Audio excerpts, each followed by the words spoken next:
Good evening, Bahamas. Coming up tonight on our news. Prime Minister Dr. Hubert Minnis weighs in on those recent murders. That story straight ahead. Those 3 suspects remaining after that daring QVS pharmacy store meet their day in court. That story coming up.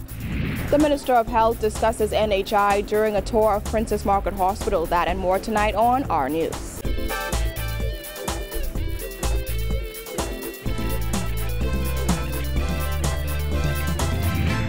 News is brought to you by Alive, the nation's newest and best LTE network.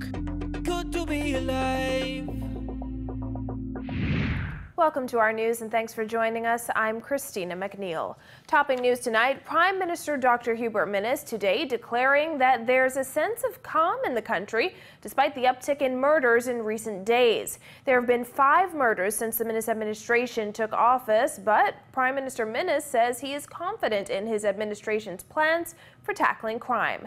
Jasmine Brown reports. I'm sure you can detect that there's a sense of calmness over our shores, unlike yesterday.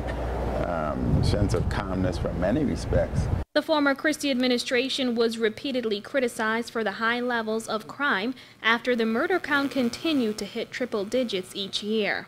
There was also an increase in the fear of crime, but Minnis claims the change in government has also prompted a change in attitude amongst Bahamians. Especially after the government has changed. There have been 58 murders for the year compared to the 49 the same period last year. Since May 10th, there have been 5 murders. The most recent murder occurred on Sunday after a man was shot and killed on Boatswain Hill around midday. And last week, a mother of 2, Danae Smith, was shot and killed near her Lee Street home in Nassau Village.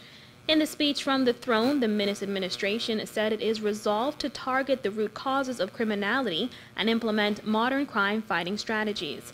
When asked to elaborate on that plan, Minnis did not. However, he did say he believes Minister of National Security Marvin Dames is working hard to clamp down on crime. I think the Minister of National Security is doing all he possibly can to bring the plan out as aggressively as he can.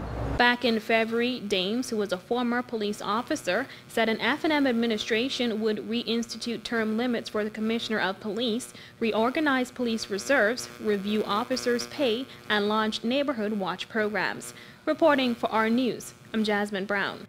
In other news, 3 people have been charged in connection with last week's armed robbery at QVS Pharmacy, which ended with a 10th grade student at R.M. Bailey School being shot and killed by police.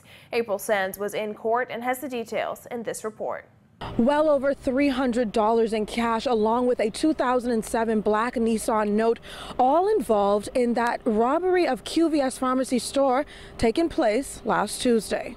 24-year-old Dario Musgrove of Elizabeth Estates and 24-year-old Vernal Reckley of Faith Avenue were charged in the magistrate's court today in connection with a recent armed robbery at QVS Pharmacy, which ended in the shooting death of a 16-year-old suspect. According to police reports, 4 suspects, 2 of whom were armed with handguns, robbed QVS Pharmacy of an undetermined amount of cash and some items from the store. 2 of the suspects reportedly opened fire on responding police officers who returned fire, hitting one of the suspects, a 16-year-old boy, who died on the scene. Police arrested 2 suspects on the scene. 1 got away. In court today, Musgrove and Reckley were charged with 4 counts of armed robbery with an offensive instrument, namely a black handgun, and stealing. It is alleged that on May 23rd, the pair did rob QVS customer of a total of $381, a blue pouch containing 3 Royal Bank debit cards, and a blue Samsung cell phone valued at $140. Meanwhile, Reckley and a 3rd suspect, 29-year-old LaVere Monroe, were charged with possession of a stolen vehicle, a black 2007 Nissan Note, which police believe was the getaway car. According to court dockets, the vehicle is valued at $5,000. They were also charged with stealing an iPhone 6 cell phone valued at $800. The 3 men were denied bail and remanded to the Department of Correctional Services. Reporting for our news, I'm April Sands. Well, Prime Minister Dr. Hubert Minnis is confirming that his administration has launched an audit of the hurricane relief efforts set up by the previous administration. Yes, we're looking at doing forensic audits in various different areas. Hurricane relief is one of them. Following estimated $100 million in damage caused by Hurricane Matthew last year, the Christie administration moved a resolution for a loan of up to $150 million in the House of Assembly last October. Former Prime Minister Perry Christie also appointed then Minister of Labor and National Insurance Shane Gibson as coordinator of the Hurricane Matthew relief and recovery efforts. Minnis says his government is determined to find out how the hurricane relief funds were spent. He adds that the audits will not stop at hurricane relief, as he says if they find any wrongdoing in any government agency, it will be exposed. We look at areas like national insurance. We would look at, well, I don't want to call that. If I state what they are, then they may start hiding stuff, so that's all. Also, when do you think the audit is going to start here at Lima? As soon as possible. I can't give you a date. All I know is I want all information locked down, so I can't give you too much information. If I give you too much information, then those who are guilty may start to hide information, and I want to expose everything so that the Bahamian people would know. The Prime Minister also revealing that he has ordered the National Emergency Management Agency to provide his office with a report detailing its house repair program that was initiated following the devastation caused by Hurricane Matthew. I wish for you to provide the Office of the Prime Minister a report of the remaining houses to be repaired post-Hurricane Matthew. Dr. Minnis made the comments as he toured the National Emergency Management Agency headquarters on Gladstone Road this morning.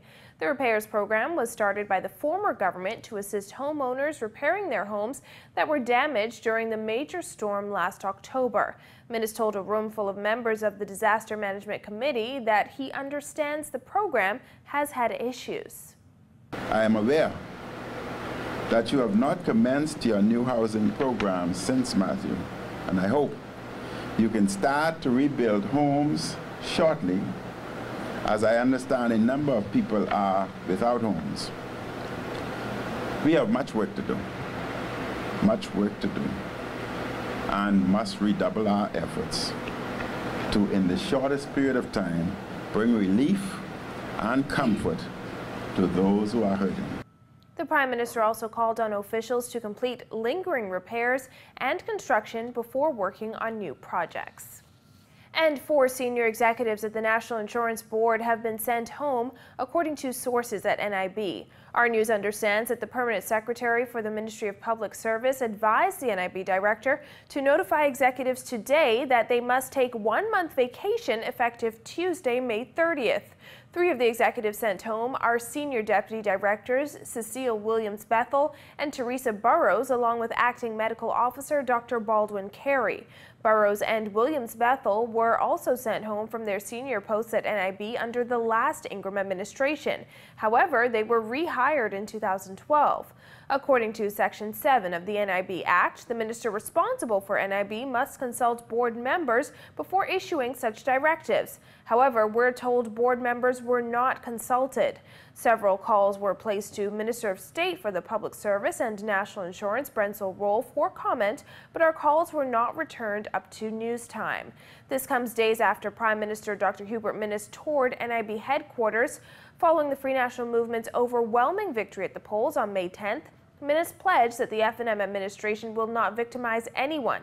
Additionally, in August 2012, Minnis, who was opposition leader at the time, said the F&M would sue the PLP government for victimization of several of the F&M supporters. And the Minister of Health today revealing that immediate plans for national health insurance will have to be completely revamped, affecting primary care services. Giorgio Bain reports. Minister of Health Dr. Dwayne Sands reveals that national health insurance will have to be completely revamped under the Free National Movement because there was no plan for funding under the previous administration. Sands, who recently dismissed claims that the Minnis administration would cancel NHI, said the task now begins to find a way to fund the plan. Yes, NHI is going to be different. NHI under the previous administration was never funded. there was no plan put in place as to how NHI could be sustained. We, having now been given a mandate by the Bahamian people to manage their affairs, will have to demonstrate how this can be a sustainable program that has lasting impact, that provides value for the Bahamian people. Under the Christie administration, NHI experienced several setbacks, including the postponement of the primary care services rollout date, which was initially set for early 2014. NHI was a part of the Christie administration's campaign promises in 2012. According to Sands, he is sure that during this week they will encounter budget challenges, but this administration will put its money where its mouth is. There are some realities as it relates to the budgetary